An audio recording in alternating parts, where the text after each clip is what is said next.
In this week's episode, we experience some of the biggest highs and lowest lows of our journey so far.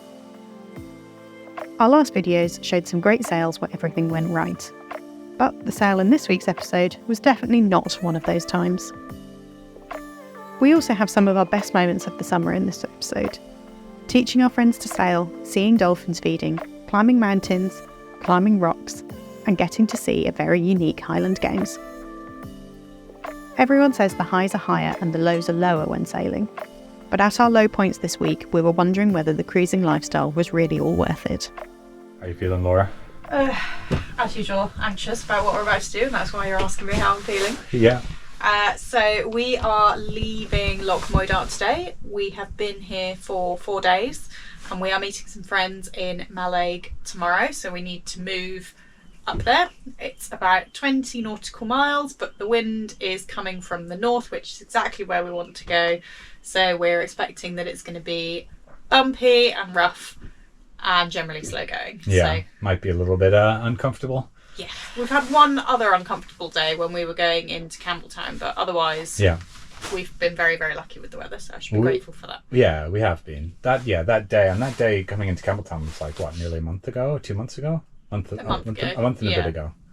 So, yeah, but today might be a bit of a rough one, so we'll see how it goes. Yeah.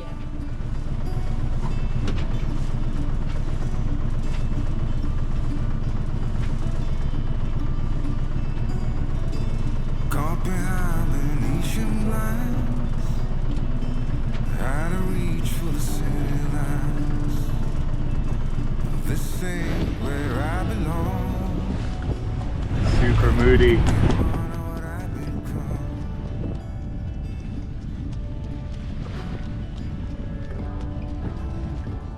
Normally, the prevailing wind in the UK is from the southwest, but a weather system had blown in from the north, meaning we were beating against quite a bit of quite cold wind.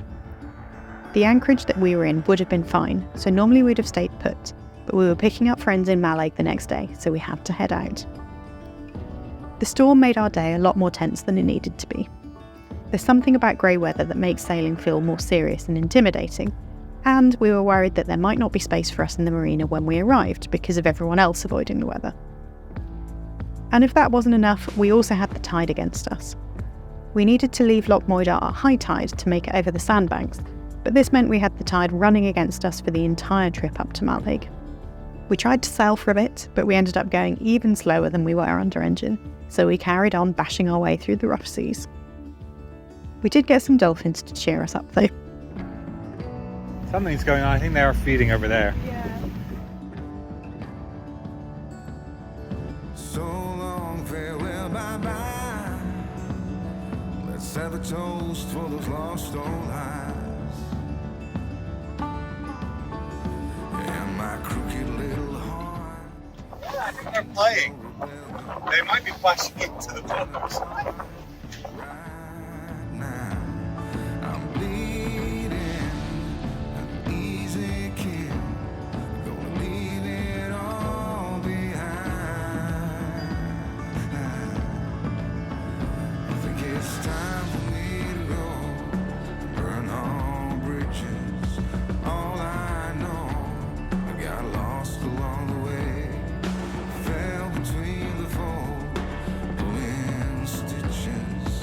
Time to let go. So come on, man. Nothing in particular went wrong on this sail apart from being a bit frustrated and extremely bored. I think we both felt like we should be better at this by now, so crawling along at 3 knots all day was a bit of a knock to our confidences. So we weren't arriving into Mallaig in the best of moods. I think we should probably just pause and explain what happened, because we didn't get any footage of the approach to Mallaig at all, and it was pretty hairy and pretty hectic. We're both fine, the boat was fine, we didn't hit anything, but it seriously knocked our confidence.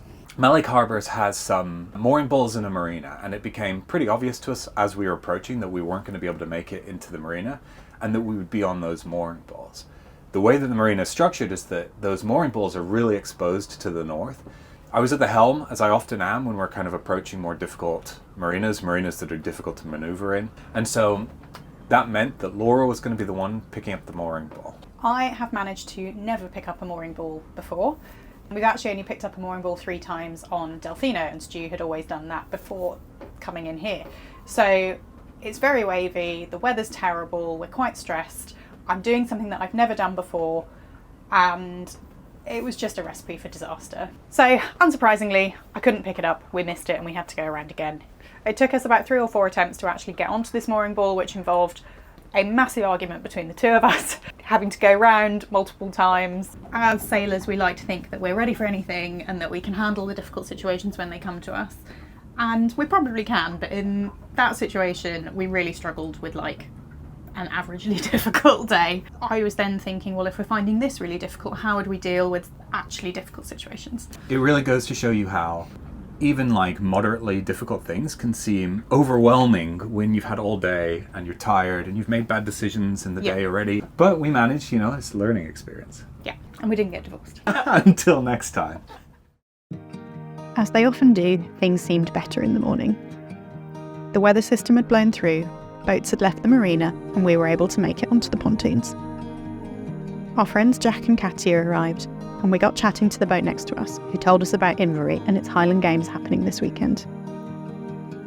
It also turns out that Inverie is home to mainland Britain's most remote pub, which is only accessible by boat, making it remote to most people, but luckily very easy to get to for us.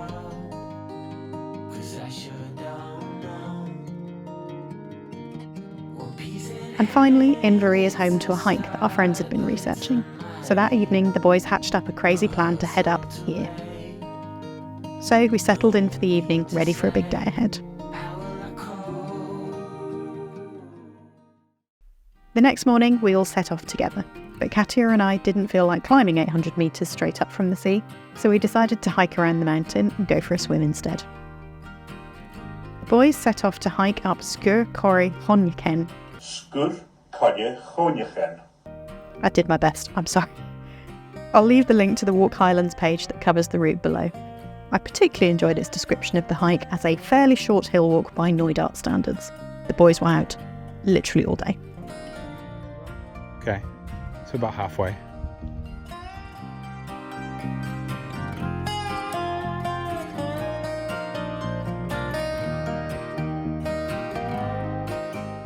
I'm glad that this is turning out well because that was a wet slug.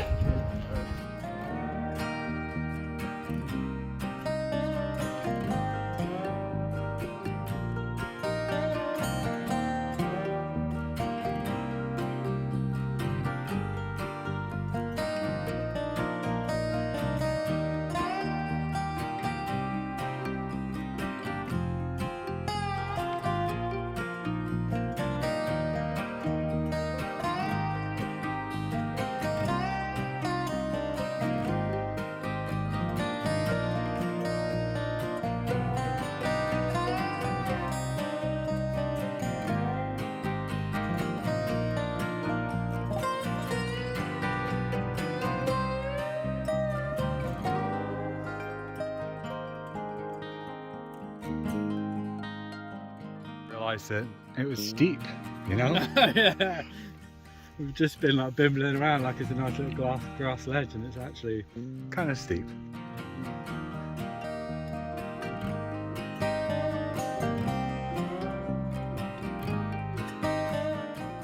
What did you say it might indicate that there's bog? Oh, fuck.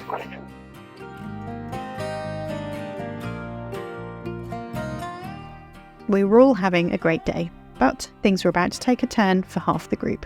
Is that coming to us? It does look like it's kind of at least coming diagonally across this way. Don't mind me.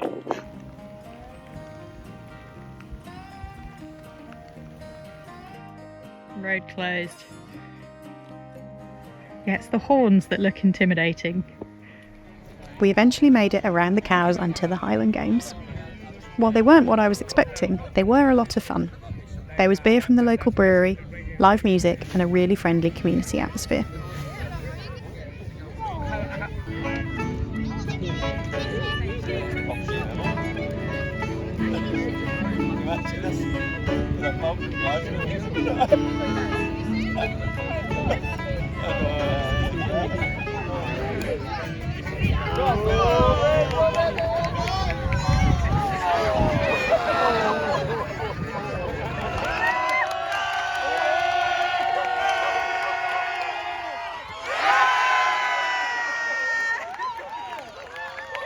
When the boys finally came down from the mountain, we slowly migrated to the pub along with everybody else in the village.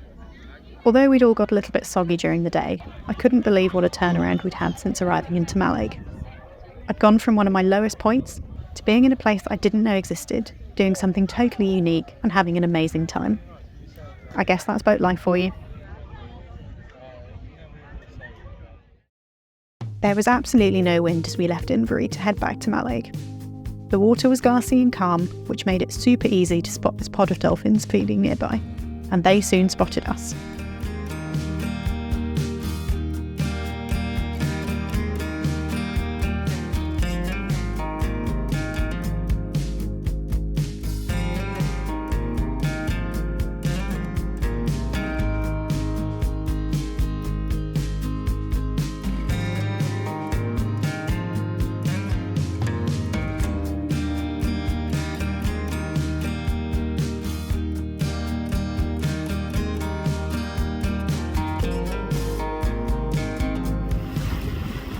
Hey buddies!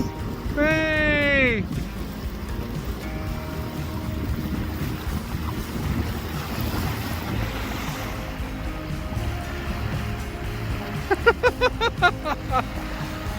Amazing!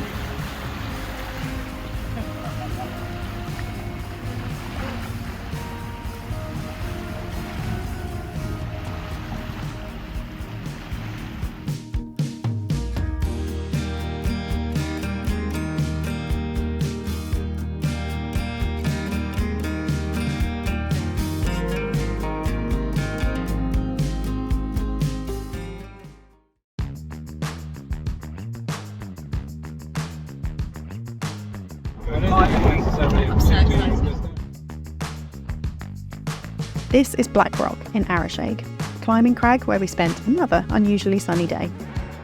We love climbing and we don't get to do it outside nearly enough. We normally sport climb, meaning you clip your rope into bolts that are already in the rock as you go up to protect you. Finding crags with bolts in the UK is becoming more common, but the UK still has much more trad or traditional climbing, where you place your own protection on the rock as you go and then clip your rope into that. That means that nothing needs to be permanently left in the rock as you take all your protection out as you come back down, but it does require more gear and experience than either Stu or I have. So we felt super fortunate to have found a good sport crag near to where we were.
This weekend with friends was exactly what we needed. Nothing had broken on the boat, the weather had been great, and we'd had some amazing experiences that we definitely wouldn't have been able to do if we weren't cruising full time. So yes, while the lows are pretty low on board, the highlights do make it all worth it. And finally, just in case you aren't sick of the highs and lows theme yet, just to add some context to what seemed like a super awesome day on the crag, we were all absolutely covered in ticks when we got back to the car. Thanks for watching. Next time we leave the mainland and head to the island of Skye. We anchor in Europe's most dramatic anchorage according to our guidebook, and it certainly lived up to its name.